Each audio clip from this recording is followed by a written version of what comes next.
Hey everyone, I've got some pretty big topics pulling in this today, and happy eclipse. It's a solar eclipse today, and that's very interesting in itself. I'll get to that, but I'd like to talk to you about weather manipulation and the elite, and some juicy stuff actually.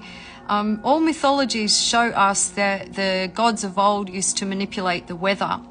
And I just want to show you how that's still happening. And I learned a bit about this while living in Indonesia. They have weather shamans there. And the weather shamans can do two things. They can either use prayer, light, or they can use black magic to manipulate weather. And somewhere in the middle there's truth there. So I'd just like to show you this and first start talking about the weather shamans that often if we were doing a big film shoot, we'd have to use a weather shaman in the wet season or you would just not get any work done. So I just want to talk into that and how the myths go back to all the ancient gods and the word elite linking into gods. And I'm using small g here, not God Almighty that most of us worship, but the elites think they're gods. And we're all gods actually. We're all children of the Most High with our genetic formation. We have the Most High's name written in our genes, but some of them elevate themselves above humanity to try to manipulate and steal consciousness. So let's see if I can turn this around and just start flow state. So how do Indonesians control the weather and meet the rain shamans? Well, this is ancient stuff. They were doing this long before religion hit them. They were in touch with all spirits that Enoch talks about. You know, my husband's talked to me about how the ancient Indonesians could speak to animals. Enoch talks about this, that there's spirits in every element of nature. There are wind spirits, there are sun spirits, there are planetary spirits, there are all types of spirits, and Solomon speaks about these things too. But in Indonesia, they would use things to tap into these nature spirits. And I believe that they have the hidden mysteries there. That's why there's such light and dark in Indonesia, as Middle Earth is centered there. There's such ancient knowledge, and I'm just pulling down. This is one of the weather shamans here, and he just prays, and he's actually a Muslim man, and many of you might be surprised that there would be a Muslim weather shaman. Look, his name is Nur, which means light.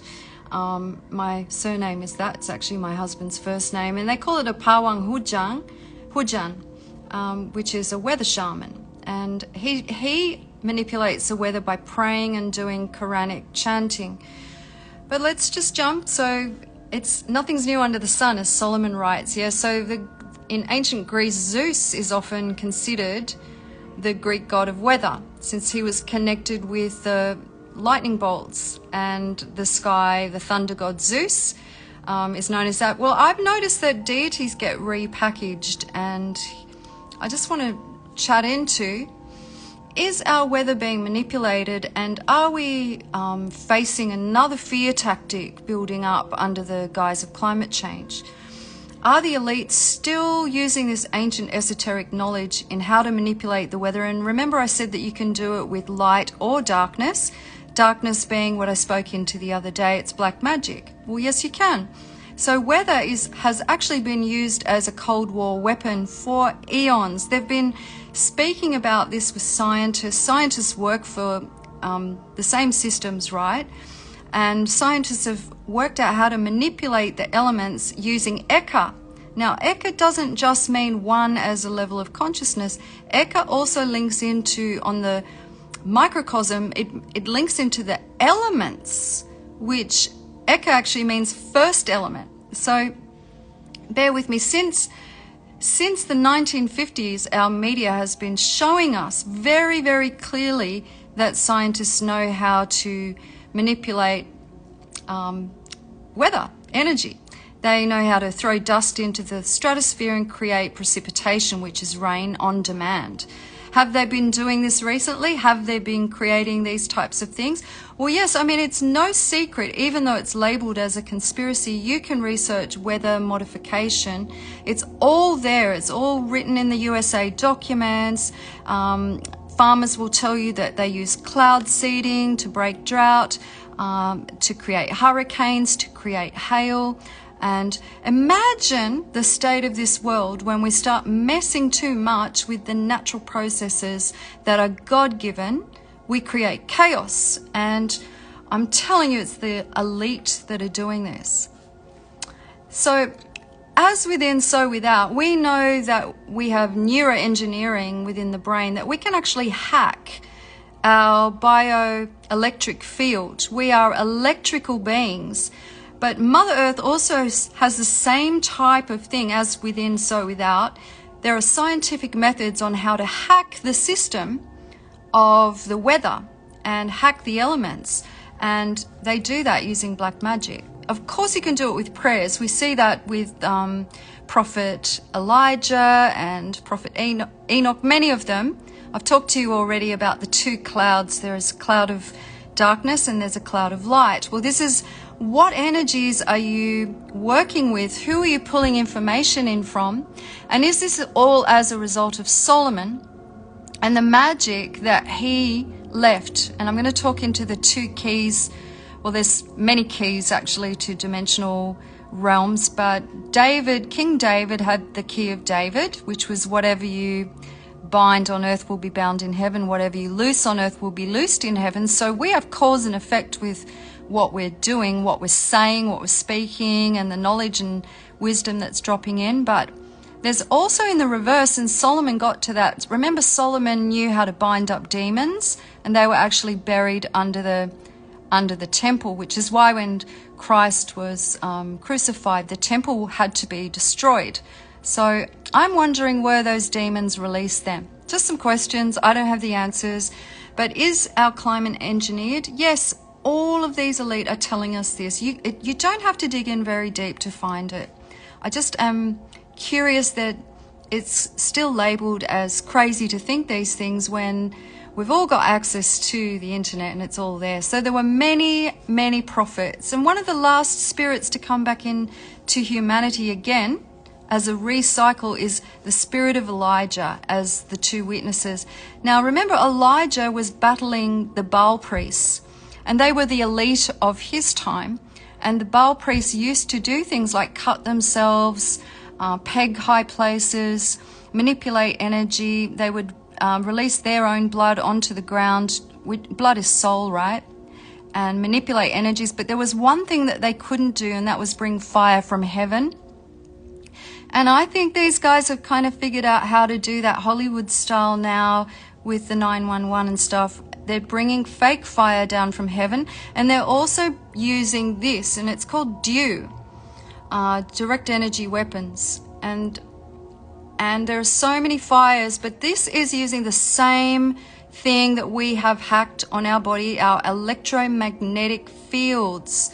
So I don't know if you knew this, but your electromagnetic field, if it's hacked by too much technology or frequencies that are not in alignment with your natural body state or nature state, that's what creates disease. Well, it's the same within the mother. If you hack the electromagnetic energy, they are manipulating the elements for the weather state. So just have a little look at that and ask yourself whether or not this latest scare tactic is just another way to create havoc for humanity, because it's humanity that manifest. These fallen angels or jinn cannot manifest. They are ruled by the planetaries, or the negative polarity within the planetaries, which are the watcher angels. Now, there are good watchers and bad watchers, so don't throw baby out with bathwater. Okay, so today we're at a really pivotal time. We have two eclipses happening. Today is a solar eclipse in Libra, and what does that mean? And then we have really quickly after it, we have on October 28 a lunar eclipse. And I want to show you something about these gateways. Now, eclipse is when it totally blocks itself out. So it's so interesting to me learning this stuff, and I'm not an expert by any means. I'm just somebody that likes to study. But what we might be unpacking in this solar eclipse, which falls today on the 14th, is that we're being asked to connect and relate to one another, and we're actually figuring out a better way for reciprocal energy. We're figuring out what hasn't served us. We're looking and clamoring for justice and fairness. Libra is one of the 2 signs ruled by Venus, and so the eclipse could bubble up questions regarding what and who we find beautiful or worthwhile. We're stepping back into sovereignty, actually, with processing these things. We're working on our shadows, and then later on in October 28, we'll be asked to work on the lunar or the subconscious mind. And so these full moons invite us to be more yin and let go and be one with the universe and all that is. All that is, naturally speaking, not negatively speaking or manipulated by man-made things. Now, in the Islamic lunar calendar, they use the lunar calendar. You'll see their symbol is a moon, the ancient symbol of the moon. And I actually believe that the mystical things were held by the Ottomans, and these things have been passed down since Babylon. But you will see with the little hats that they're wearing that the ancients wore these little hats, and their symbol then was moon. Now the moon, Friday, links into Venus, interestingly. So I just want you to hold that in your mind now, that Islam, moon, Venus, feminine energy. Moon is feminine as well. It also speaks to us of the subconscious mind. But then we've got the sun, which links to Christianity. And you'll see the Eucharist and all the sun symbols here, more masculine energy. So we've got feminine, masculine, and sun worship among these deities. But I'm just going to ask you, as coming from the same teachings of Abrahamic stuff, have we lost the love in all of it? And are some of the elites that are manipulating using religions, using darker energies pulled in from the planetaries? And then we have Judaism, which symbol supposedly is the Star of David. That's this symbol here, which actually forms a cube.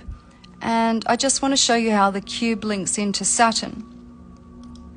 Now, I've spoken to Saturn before, and this is another word for it, the Star of Moloch. So, of course, in duality, there is light and darkness in everything.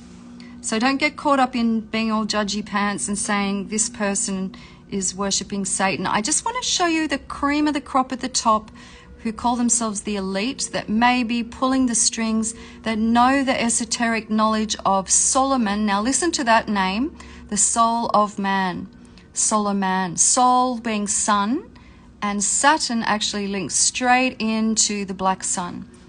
And you'll see the little symbols here, the little symbols of the black cube, which is the Star of Moloch. So that there are, this is in all of those 3 Davidic religions or Abrahamic religions. No judgment from me, I'm just unpacking it. So a black cube is a box which represents your body. Now, if you folded yourself up as the temple, you're shaped like a cross, right? If you folded yourself up and entrapped yourself into one style of knowledge and only what you were taught by the elite, you would be in a black cube. And this links right into the Key of Solomon.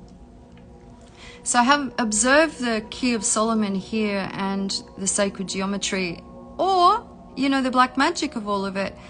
These are moving, manipulating parts. And remember that Solomon used these keys to trap the demonic. Now, the Muslims are very aware of the jinn. In the Quran, it speaks of the jinn. You'll find aspects of it in the Bible written about the jinn, but it's been heavily deleted by the jinn themselves, the genies, that are ruling, and they've chopped out a lot of books and changed the words and changed all of those things. And remember that Solomon wrote a book on demonology, and so too did King James, and that's no coincidence. So I'm just reading this from King James Version, because none of it should scare you. And the key of the house of David will I lay upon his shoulder, so he shall open, none shall shut, and he shall shut, and none shall open. Now that verse there in Isaiah 22:22, look at those numbers. Isaiah 22:22, ancient prophet speaking for now, a time for now, 2222 equals 8. This is for now. This is the key of David, is actually joy and love. And we are seeing humanity being manipulated by the elites to just quake fear in them. And I'm just asking you, are Friday, Saturday, Sunday all in bed together? Which is Venus, the sun, or the black sun, and the star of Moloch. Oops, what did I do there? Anyway, let's just move that up. Oh, sorry. Okay, elite. What does the etymology of the word elite mean? The etymology of the word elite means elect. It means elect. Did you elect these people to rule you? If you did, or by default in your bloodline, they were elected by your ancestors, just check out consciously. This is a time to do a little prayer and say, not anymore. Be sovereign. Step into your sovereignty. For false Christs and false prophets will appear and perform great signs and miracles to deceive even the elect, if that were possible. So I just want you to ponder today, are all of these scare tactics in order to steal your consciousness? Because the weather was being manipulated for eons now. It's nothing new. There's nothing new under the sun. Solomon writes this himself. And so ask yourself, is the agenda of climate change just another way to tax you?